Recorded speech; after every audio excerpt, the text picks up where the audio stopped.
जिस दिन तुम ये मान लोगे ना कि शिव और शक्ति एक हैं, और जिस दिन तुम उन दोनों को लेकर चलोगे ना, उस दिन जाकर ही तुम उनकी सेवा कर पाओगे। अगर तुम उन दोनों को अलग अलग रख कर करना चाहोगे ना, तब तक शायद ये संभव ना हो पाए। तुम्हें शिव और शक्ति को साथ लेकर चलना होगा, और इससे एक चीज़, एक शिक्षा जीवन भर के लिए लेना होगा, अपने लिए भी दूसरों के लिए भी, कि पति और पत्नी जब एक शादी के बंधन में बंध जाते हैं ना, उसके बाद वो अलग नहीं होते हैं, वो दोनों एक ही हैं। तो ये चीज़ तुम्हारे जीवन के लिए भी है और बाकियों के लिए भी है। तो जो पति पत्नी हो ना, तो उन दोनों को एक मानकर चलो, अलग मानकर मत चलो। और अपनी परिस्थिति में भी यही याद रखना कि अलग नहीं हो, एक हो। और मुझे पता है कि तुम बहुत परेशान हो, क्योंकि बचपन में तुम्हें जहाँ से जैसे प्यार चाहिए था वो तुम्हें मिला नहीं, और तब तुमने उस चीज़ की अहमियत समझी भी नहीं, क्योंकि तुम छोटे थे। तो जो नहीं मिला वो कमी तुम्हें महसूस नहीं हुई। पर अब जो तुम्हें मिलना चाहिए था वो ना मिल पाने के कारण तुम्हें कमी महसूस हो रही है। पर तुम ना ज़रा थमो, ठहरो और देखो। यहाँ पर ना तुम्हें अपने तरफ से भी कुछ कदम उठाने की ज़रूरत है। 2-3 कदम तुम चलोगे तब जाकर तुम्हें तुम्हारा वो मोहब्बत, वो प्यार जो तुम्हें चाहिए था, वो तुम्हें पुनः मिलेगा, और ज़रूर मिलेगा इस बार। पर 2-3 कदम तुम्हें भी चलना होगा। तुम्हें ठेले में किनारे चाय पीने की आदत है, कुछ खाने वाने की आदत है ना, तो जब भी वैसे कहीं जाते हो तो ये ज़रूर सुनिश्चित करो कि तुम सड़क पर कहाँ खड़े हो, सुरक्षित जगह खड़े हो या नहीं, इस चीज़ का ध्यान रखो।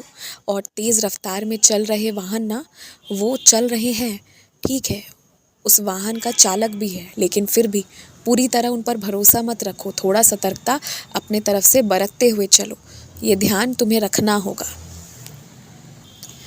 तुम्हारे घर के पीछे जहाँ थोड़ी सी जगह खाली हुई है ना, या फिर छत पर, जहाँ पर भी थोड़ी सी भी जगह है, वहाँ हो सके तो छोटे छोटे फूल पौधे अभी के लिए लगा दो, और बाद बाकी ना मैं देख लूँगा कि क्या करना है। पर कुछ फूल पौधों की सेवा करो, लगाओ।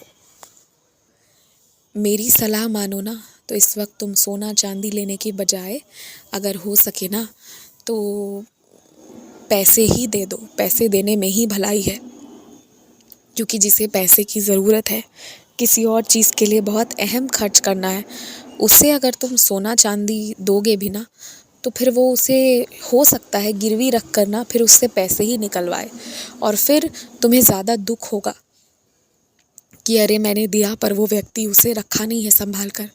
तो उसे जिस चीज़ की आवश्यकता है ना, वही दे दो, लिफाफा में करके अच्छी धनराशि ही दे दो। पर इस वक्त द्रव्य दे दो, पर इस वक्त सोना चांदी मत दो।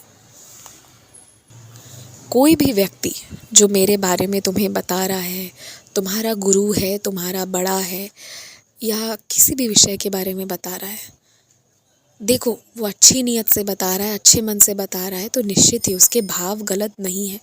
लेकिन इसका मतलब ये नहीं है कि वो व्यक्ति कभी गलत नहीं हो सकता है। तो तुम्हें ना उस व्यक्ति को इतनी जगह भी देनी होगी कि अगर उससे कभी गलती हो तो तुम माफ़ भी करो।